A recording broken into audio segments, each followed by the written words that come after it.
So the theme here is conscious planet. We're here to talk about making the planet more conscious. Does that mean saving the world or saving the individual? Say, this idea that world is lost, you or me have to save it, is a very cliched way of thinking. World is not lost, it flounders, it moves here and there, but it finds its way. How much floundering can you afford in a given generation? If you go too far, it'll become very messy. If you do less of floundering, that will be a good generation, people's experience of life will be good. Doesn't matter what we're doing, whether we're doing business, spirituality, sport, art, music, whatever. If you do it consciously, it will be of a better quality. If you do it unconsciously or accidentally, we will be unnecessarily anxious and we don't even enjoy our success. See, in human life, no matter what we do, whatever, small things, big things, the purpose of activity is success. But unfortunately, successful people on the planet carry a very stressed and miserable faces, which is sending a wrong message to the next generation. In your family, let's say there are parents who are successful, but they're always stressed and anxious. You will see the children don't want that success, they would rather smoke pot. It's happened again and again, because they wonder, what is the point of this? So it's very important that our success is a conscious process.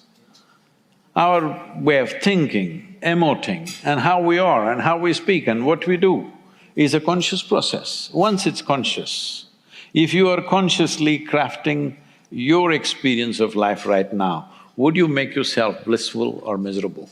What's the choice? Blissful. Blissful, absolutely. This is the same choice for everybody. Everybody consciously they want the highest level of pleasantness within themselves. Sometimes what they want for their neighbors may be debatable, but what they want for themselves is always the highest level of pleasantness. Why such a simple thing is not happening? Because people have not learned how to conduct their own thought and emotion, which is most fundamental. It's like if your face starts smashing you in the face, if your hand starts smashing you in the face, that would be a serious ailment. If your thought or emotion starts smashing you up from inside, how better is it? You can call it stress, anxiety, this, that, it seems there are 72 names for various types of mental ailments. But essentially, your intelligence is turned against you. You do not know how to conduct this human mind consciously, which is the greatest miracle. But for a large number of people, mind is a misery manufacturing machine. So whether you make a miracle out of it or misery out of it depends on whether you conduct yourself consciously or unconsciously. So how does one control this mind consciously, or is that not even possible? No, I'm not talking about controlling, I'm talking about liberating the mind. Why should you control the mind? You must liberate the mind. Right now, the fear of suffering makes people control everything. Why is it people are always controlling their lives? The fear of suffering, isn't it? Where is the suffering manufactured? Where do you think? In the mind. your mind, right? Yeah. It's definitely not in SFO because she was asking you those questions So, misery is manufactured in your mind. Why is your mind creating misery for you? Obviously, you have a brain, but you don't have a keyboard. You just… something is happening accidentally. To create inner experience, we are trying to manage the entire outside situation. Let me put it this way.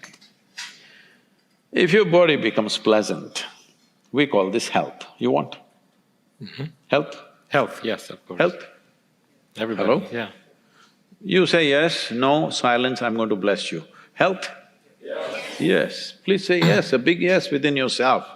Because Most people have not said yes to health, absolutely. When they're sick, they go to the doctor, they do all those things. But in their day-to-day life, how they sit, how they breathe, how they eat, what they do, they have not said yes to it. I'm asking you, are you a big yes to health? Because everything else depends on that. If this body becomes very pleasant, we call it pleasure. Yeah. I hear a big yes there. If this mind becomes pleasant, we call it peace. If it becomes very pleasant, we call it joy. Joy. If these emotions become pleasant, we call it love. Yeah. If this becomes very pleasant, we call it compassion. If these very life energies become pleasant, we call this blissfulness. If this becomes very pleasant, we call it ecstasy. If your surroundings become pleasant, we call it success. Only to make your surroundings pleasant, you need the cooperation of people and forces around you. To make your body pleasant, mind pleasant, emotions pleasant, energies pleasant, it's 100% your business. If you have not done that business properly, then doesn't matter what you do in the world. If you don't know how to be, that is when you become desperate in your doing. And the world, today we're meeting for COP28, the world is being destroyed in pursuit of human happiness and well-being. It's not some evil people destroying the planet. It's all of us in pursuit of happiness. I'm asking you a simple question. Whether you experience joy or misery, did it happen within you or outside of you? Within. Within? So this is the case, there was a potato farmer, can I tell you? He was in California. Okay. There was a potato farmer. One day he wanted to eat apples.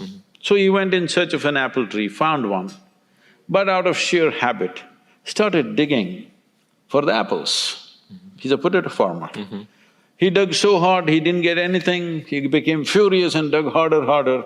The tree came down upon him. This is our story right now.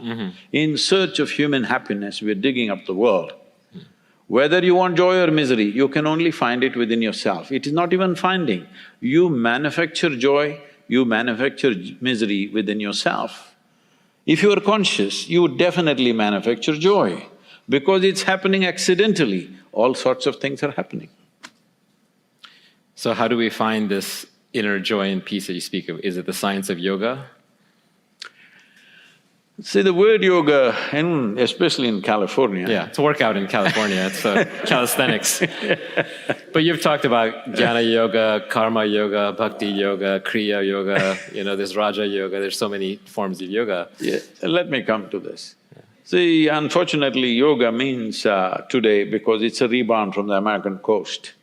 So, people think yoga means you must look like a leftover noodle. So, yoga is not about twisting and turning. The word yoga means union.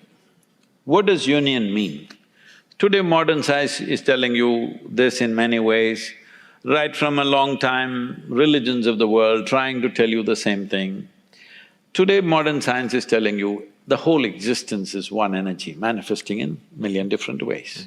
Modern science, the religions of the world have been screaming for a long time, God is everywhere. They're not two different realities. It's just one is approaching emotionally in a certain way, another is approaching in a logical, proper way, another way of looking at it. Essentially, you're saying, what is here and what is there are not different.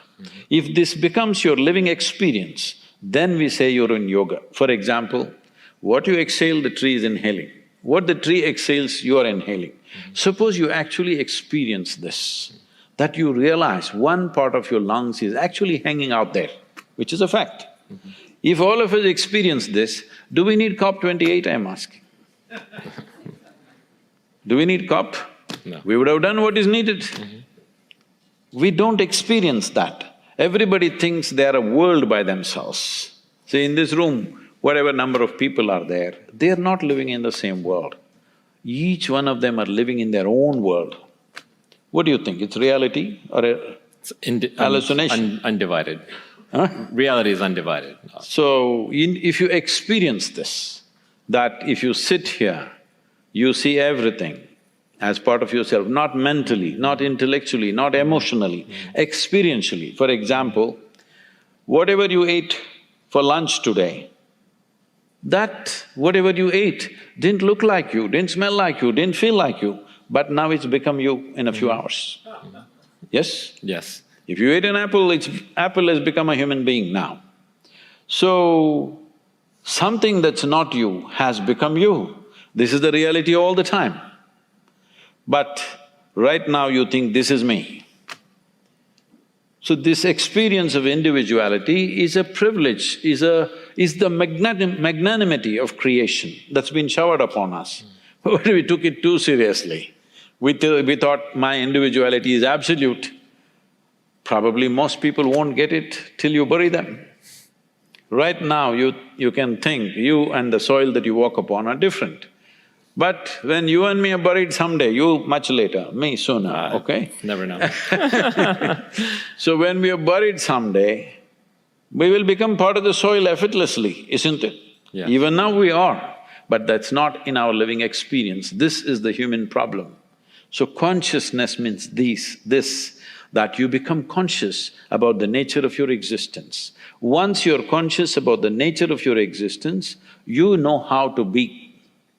See, we are the only creatures on the planet who are referred to as beings. We don't call a tiger being, a camel being or anything a being. They are creatures because they live within two lines.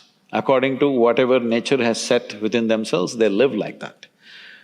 We have the ability to be whichever way we want to be. But how many people know how to be? If they knew, what is the problem? So only if you know how to be, then your doing becomes a conscious expression of who you are. Because we don't know how to be, doing becomes compulsive. In this compulsiveness, because your being is not significant enough, now you want to leave a footprint on the world. But those who leave footprints will… those who want to leave footprints shall never fly in their life. So, earlier the word mindfulness was mentioned, you talked about consciousness, we've talked about being. What is an individual to do? Everyone here is stressed, hurried, they have lots of things to do, their iPhone is always buzzing, lots to achieve. What little change can they make? Would they be very happy if they had nothing to do? No. Then what's their problem? So then being and doing, is it just the recognition that whatever you're doing is fine? No. What I'm saying is, if you know how to be, you will do what is needed. In a given situation, what is needed, you will do your best. Different people, according to their capacities, will do different levels of activity, it's fine. But right now, the only way you can be somebody is by doing all kinds of things. Because you don't know how to be, if you do something small, you're stressed, if you do something big, you're stressed. Whichever way you're stressed, just tell me one thing that people are not stressed about. Just about anything. If they're poor, they're stressed of their poverty. If you make them rich, they're stressed about the taxes. If they're not educated, they're stressed about that. Put them into school, endless stress. They're not married, they're stressed. Get them married. I didn't say anything. I didn't even say anything. This is the truth. So this goes on. So the problem is, we have not learned how to hold the faculties that we hold within ourselves. What is it that people are suffering? Just look at this. They think they're suffering life. No, life is not happening much. What they're suffering is, what happened 10 years ago, they can still suffer.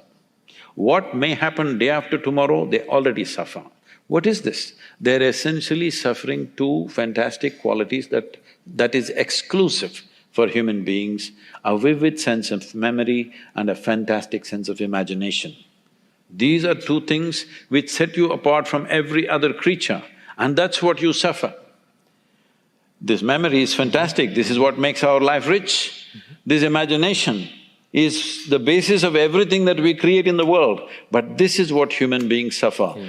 What happened yesterday, they suffer means what? They're suffering their memory. What may happen tomorrow, if they're suffering, what does it mean? They're suffering their imagination. Life is yet to happen because people have misunderstood their psychological phenomena as existential. Your psychological phenomena is your psychological drama. It's for you to direct it well. But you start thinking it's real. Your thought and emotion is your making. It's not a real thing. You can make it any way you want. But because you do not know how to… or rather, let us put it, because you're a technology guy, you have a brain, but you don't have the keyboard, so you keep punching it like this, something happens accidentally. So how does one free themselves There is a of… whole science and technology. As there is a science and technology for external well-being, there is a whole science and technology for inner well-being. Well, I call this inner engineering. There are many simple ways to do this. If you are willing to invest 15 minutes a day, you can bring about a phenomenal change. Today, there are lots of studies in the Harvard Medical School, in the Beth Israel Hospital, in the Rutgers University, in the California University, Indiana University, they made a lot of studies on what we are doing with people. And they are saying, I'm just considering the time, putting this in simplistic terms, they are saying that in 6 weeks of practice, of something like 15 to 20-minute practice, your endocannabinoids in the body have risen by 70%. This is higher than what happens in extreme exercise or even in a sexual orgasm. It's even higher than that. Simply sitting here, you're blissed out. If you're blissed out within yourself, you wouldn't do anything compulsive. You will do what is needed and joyfully. That's what we need to create. If you can be happy by yourself, then you can project that to the world and you don't need anything. Yes, and shall I tell you my problems? Yes. This is 40 years ago. I was sitting on a small hill in southern India, and suddenly I did not know which is me, which is not me. Till that time I was fine, I was in business, running various things. I thought, when you're successful, when you're just 22, 23 years of age, when you're very successful with what you're doing, you don't slowly start thinking the planet is going around you, not around the sun. Everybody is clapping their hands, you're a great success and da-da-da, your mother is there. My mother also clapping her hands. So you think world is actually revolving around you. So when I'm in this kind of very confident and fine doing what I'm doing, one afternoon I'm sitting, till that point I thought, this is me, that is somebody else. I got no issues with that somebody, but this is me, that is somebody. Suddenly I did not know which is me, which is not me. I thought my experience became like I'm everywhere. I grew up to be a super skeptic. So skeptical, by the time I'm 10, 11, I'm a hardcore atheist. By the time I'm 13, 14, I'm actively involved in the communist movement in the country. So I'm not somebody who's used to this kind of stuff. So I thought this happened for 10, 20 minutes. When I came back to my normal senses, it was 4.5 hours. For the first time in my adult life, tears were flowing. Me and tears were impossible. My shirt is all wet. Then I shake my skeptical head and what's happening to me? The only thing that my mind can tell me is maybe I'm going off my rocker. Then I ask my closest friends, what do you think is happening to me? Something fantastic. If I close my eyes, I'm blown away. What is this? They say, come on, what did you drink? What did you pop? Did you find mushrooms in the hill? This is all they could tell me, there was no context. Then I kind of stabilized myself in about 6 weeks. If I close my eyes, I think it's 2 minutes, 7, 8 hours gone, boom. Every cell in my body is dripping ecstasy. Then I thought I've hit a gold mine. And then I realized, what is it? If I just create a little distance between me and my physiological process and my psychological process, once there is a distance between myself and my body, myself and my mind, that's it, I'm blown away. I thought, I have discovered this and I will do it to the whole world. I sat down and made a plan. On that day, the world's population was 4.92 or something. I made a plan, in 2.5 years' time, I will make the whole world blissful. Look at me, 40 years later. Still, people say we have touched over 2 billion people now, but that's not my idea of the world, 8.4 billion people. So I'm destined to die a failure, but a blissful failure. Thank you.